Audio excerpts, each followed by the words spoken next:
안녕하세요 투자자 여러분, 주화부TV입니다. 오늘 이 시간에는요, 경기 매크로 변수가 이미 시장에 반영되지는 않았을까라는 생각을 가지고 얘기를 한번 나눠보도록 하겠습니다. 그리고 추세 상승을 위해서 하락 조정이 필요하다는, 이게 무슨 말인지 제가 한번 풀어보도록 하겠습니다. 그리고 솔루션을 제시해 드리도록 하겠습니다. 끝까지 시청 부탁드립니다. 자, 먼저 장단기 금리차 그래프입니다. 자, 위에 보시는 그림은요, 10년 마이너스 2년 국채 수익률의 차이, 그 차이가 이제 우리가 흔히 얘기하는 장단기 금리차, 한 번쯤은 들어보셨죠. 자, 장단기 금리차가 마이너스로 내려가게 되면 그 이후에 경기 침체가 꼭 오더라라는 얘기를 많이들 하고 있습니다. 그래서 그것을 제가 직접 한번 비교를 해봤습니다. 자, 그래서 지금 그래프에서 보시다시피 하나하나 짚어볼게요. 1989년부터 1990년까지 이 구간을 먼저 체크를 해보면 이때도 장단기 금리차가 마이너스, 그래서 1990년도에 그때 경기 침체가 왔습니다. 2000년 2월 그리고 2000년 7월 장단기 금리차가 동시에 마이너스로 되는 그 구간이 발생했었어요. 그로부터 13개월 이후에 닷컴 버블이 발생했죠. 네. 그리고 나서 2005년 12월 그리고 2006년 6월 이때 각각 장단기 금리차가 마이너스로 내려가는 그 시점이 발생했습니다. 그로부터 26개월, 19개월, 그래서 대략적으로 봤을 때 1년 반 정도 걸렸다, 이렇게 보시면 되겠죠. 그 이후에 금융위기가 왔죠. 자, 그리고 2019년도 8월 이때죠. 19년도 8월 그리고 19년도 6월 이때도 동시에 장단기 금리차가 마이너스로 갔는데, 코로나는 이제 전염병이지 그 이전에 생겼던 이 금리하고는 전혀 상관관계가 없었습니다. 이때 2019년도에 발생했던 이 금리, 장단기 금리 차가 마이너스로 갔던 이것은 실제적으로 반영이 크게 안 됐다라고 봐요. 이게 주식시장에 반영이 되는 것이 어쩌면 지금이지 않을까라는 생각이 듭니다.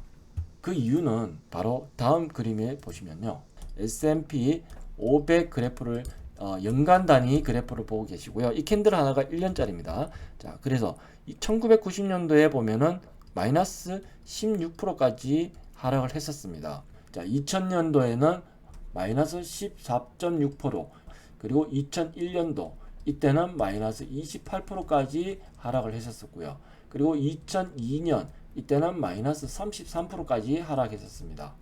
그리고 2008년도 무려 마이너스 49%까지 내려갔었어요. 그 정도의 차이가 있을 뿐이지 1년으로 봤을 때는 굉장히 많은 하락률을 보였었습니다. 자, 그런데 올해 2022년 S&P 500 기준은 마이너스 23.7%의 하락을 보였습니다. 만만치 않죠. 자, 그러면 앞서 보셨던 장단기 금리차, 즉 금리로 인해서 어떤 경제적인 위축이 그리고 그로 인해서 주식시장에 반영되는 것이 이번 연도에 소화가 되지는 않았을까.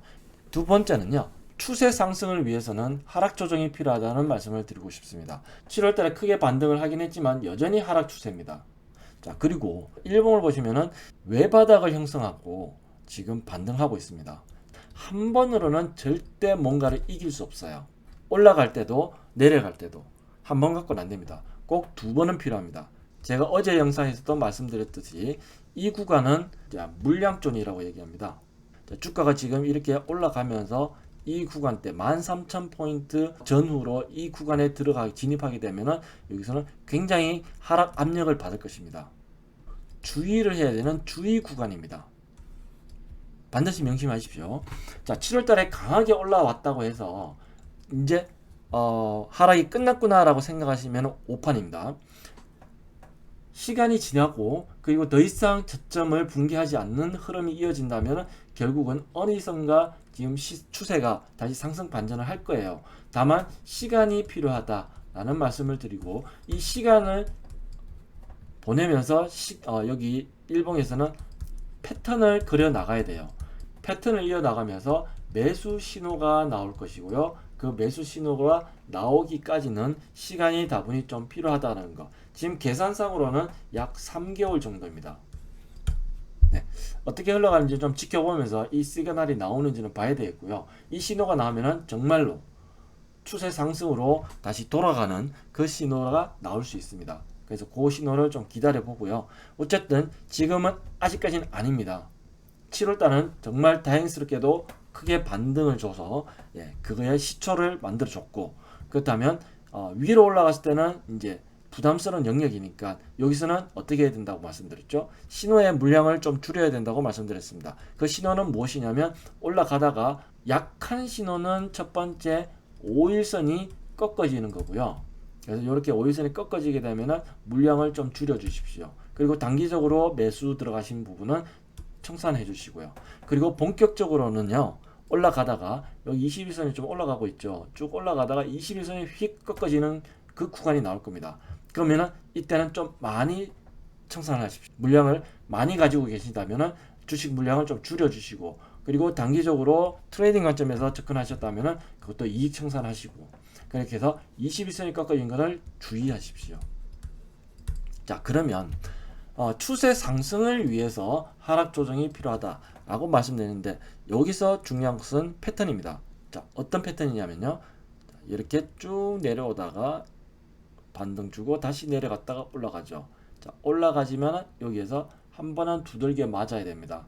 그 다음에 다시 올라가는 거, 이것을 위해서, 이게 바로 그 유명한 역 헤드 앤 숄더입니다.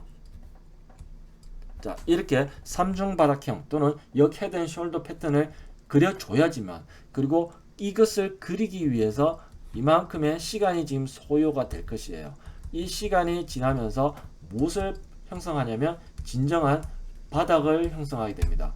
이때가 정말로 확인되는 진바닥이고요. 이 진바닥이 확인되면은 그 다음에는 이 추세 상승으로 복귀하는 그런 흐름으로 이어질 가능성이 굉장히 큽니다. 그렇기 때문에 우리는 여기에서 오르락 내리락 치고받고 하는 그 과정에서 너무 무리하게 하지 마시고요. 적절히 잘 대응하고 이 진정한 시그널이 나올 때 그때 진검승부를 펼치는 것이, 그게 결국 연말이나 혹은 내년에 그리고 앞으로 계속 주식 투자를 이어나가는데 아주 슬기롭게 대처할 수 있는 방법입니다. 솔루션입니다. 자, 첫 번째는 월 양봉 종목만 선별하십시오. 지금은 좋은 종목, 나쁜 종목이 막 섞여 있습니다. 대형주라고 해서 무조건 지금 잘 가는 게 아니죠. 그래서 실적이 안 좋게 나왔는데 주가가 올라가는 경우도 있죠. 그것은 비밀이 어디에 있냐면, 시장의 컨센서스가 너무 낮게 보고 있다는 거죠. 예상보다 덜 나쁜 실적을 발표한 종목들은 반등을 이어주고 있죠. 대표적으로 아마존이 되겠습니다. 월 양봉 종목만 선별적으로 가지고 가시고요. 그리고 월간 단위 매매법 기준으로 이제 8월 트레이딩, 8월 달에만 매수했다가 다시 월말에 빠져나오는 그런 전략을 쓰실 때는 그건 평소에 2분의 1만 지금 쓰십시오. 무리하지 말자입니다. 이유는 아까 말씀드렸죠. 위에 매물 구간이기 때문에, 매물 구간이 위에 첩첩상중 쌓여있기 때문에 여기서는 까딱 잘못하면 두들겨 맞습니다. 그렇기 때문에 무리하지 않는 그런 물량 수준에서 짧게 트레이딩 하는 것이 안전합니다. 그리고 주식 100% 보유하고 계신 경우에는요, 신호에 대응하십시오. 이 신호는요 21선입니다. 아까 말씀드렸던 21선이 올라가다가 꺾어지면요, 이때 주식을 100% 보유 중이시라면 어느 정도 물량을 줄이시고, 그리고 나서 밑에서 다시 저가 매수로 다시 들어가겠다는 그런 생각을 가지시고 줄이는 것을 권장해 드립니다. 주요 종목들에 대해서 한번 그 흐름을 한번 살펴보도록 하겠습니다. 필라델피아 반도체 지수를 기반으로 하는 속스입니다. ETF, 반도체 ETF 대표적인 거죠. 그래서 속스 흐름을 보시면은 지금 월봉 캔들은 양봉이 맞습니다. 자, 그리고 5일선도 살아있고 21선도 살아있습니다. 자, 이 상태에서는 매수 관점에서 접근하는 것이 맞습니다. 그런데 이 위로 올라가면 올라갈수록 부담은 더 커질 거예요. 그래서 무리하게 들어가지 마시고요. 평소 내가 이번 달에 매수를 100만큼 하고 싶었다 그러면은 이거를 50만큼 줄이는 것을 권장해 드립니다. 이제 위에서는 생각만큼 강하게 올라가기에는 좀 힘든 구간에 들어가기 때문입니다. 자, 그리고 올라가다가 21선이 올라가다가 꺾어지게 되면 어떻게 됩니까?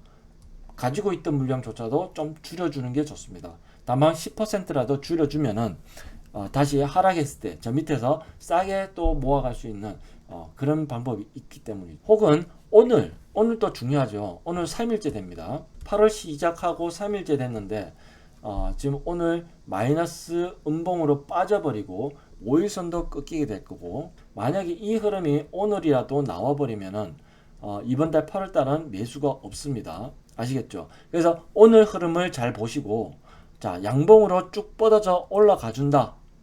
그러면은 가지고 계신 물량은 보유입니다. 그리고 8월달 단기적으로 트레이딩 하시는 물량은 매수 접근하셔도 괜찮습니다. 다만 물량의 비중은 무리하지 않는 물량으로 접근하시는 걸 권장해 드리고요. 제가 이거 속설도 마찬가지입니다. 자, 그리고 테슬라 보시겠습니다. 자, 테슬라가 많이 올라왔고요. 테슬라는 지금 변곡의 구간에 와 있습니다.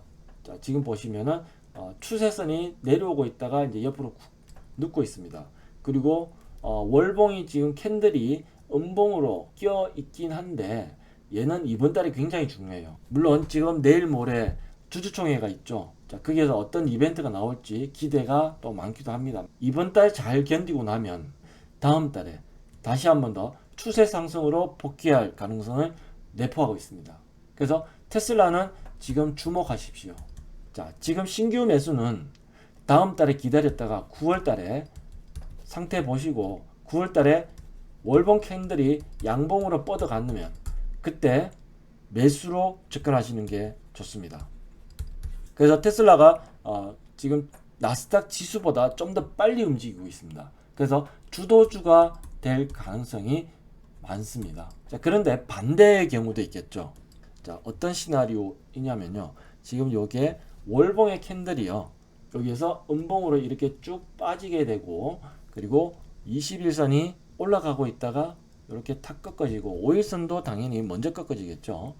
그래서 월봉 캔들이 음봉, 그리고 5일선이 또 꺾어지고, 자, 이렇게 되면은 단기 물량은 이익 청산하시고, 그리고 기다리세요. 그 다음에 본격적으로 21선이 꺾어지게 된다면 이때는 물량을 좀 많이 청산해 주세요. 그런 다음에 이 밑에서 다시 모아가겠다, 이런 생각을 하시고 접근하시면, 추세가 다시 상승 복귀를 하게 되면 이때 100%가 됐든 자기가 가지고 가고 싶은 만큼 다 가져가시면 됩니다. 이때는 트레이딩이 아니라 그냥 홀딩 전략으로 장기 투자로 가져가시는 거죠. 긴 영상 시청해 주셔서 감사합니다.